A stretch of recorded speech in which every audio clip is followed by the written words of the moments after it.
রাতে কোনো একটি কাজে আপনি আপনার ঘর থেকে বাইরে বের হলেন, অথবা বাইরে কোথাও ছিলেন, সেখান থেকে আপনি ঘরের ও বাড়ির উদ্দেশ্যে রওনা হলেন।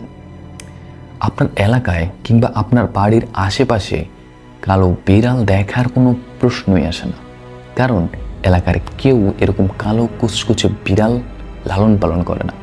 কিন্তু তবুও আপনি এরকম একটা বিড়াল দেখতে পেলেন আপনার বাড়ির আশেপাশে। আপনি কি জানেন, সেটি মূলত বিড়াল নয়, সেটি একটি জিন।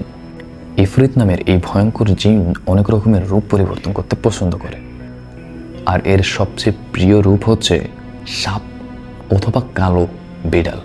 ইফরিত নামের এই ভয়ঙ্কর জিন রূপ পরিবর্তন করতে অনেক বেশি পছন্দ করে, আর এর সবচেয়ে প্রিয় রূপ হচ্ছে সাপ অথবা কালো বিড়াল, এবং মানুষের রূপও এই জিন নিতে পারে।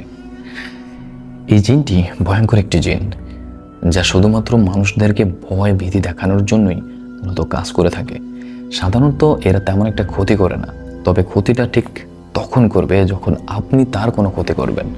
অর্থাৎ তাকে দেখে আপনি আঘাত করতে যাবেন, তাকে দেখে আপনি মারতে যাবেন। এ সকল অনেকগুলো ভুল রয়েছে, যেগুলো যদি আপনি একবার করতে যান তাহলে আপনার জীবন হুমকির মুখে চলে যেতে পারে।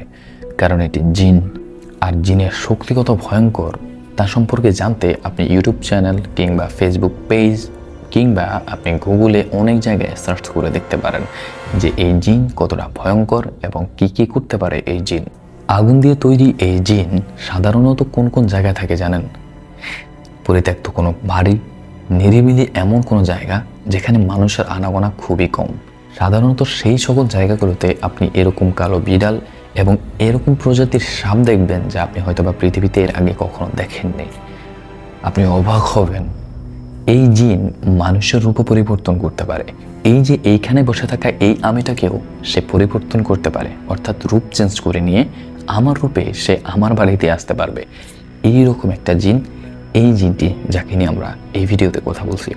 সাধারণত রাতের বেলায়, গভীর রাতে আপনি আপনার বাড়িতে যখন বিড়াল দেখবেন কিংবা সাপ দেখবেন, যেটা ওই জায়গাতে থাকার কোনো মানেই আসে না কিংবা প্রশ্নই ওঠে না, সেই জায়গায় যখন আপনি একটি কালো বিড়াল এবং একটি এরকম রকমের সাপ দেখবেন যা আসলে দেখার মতো নয় বা আপনি আগে কখনো দেখেননি, তাহলে আপনার বুঝতে হবে এটি একটি জিন। নর্মালি আপনি আপনার মতো আপনার কাজ সেরে চলে আসবেন, অথবা আপনি সেইখান থেকে তৎক্ষণাৎ পালিয়ে যাওয়ার চেষ্টা করবেন, কিংবা আপনি যদি ভালো সূরা কিংবা কোনো দোয়া পারেন তাহলে সেটা পড়ে নিজেকে সেভ করার চেষ্টা করবেন।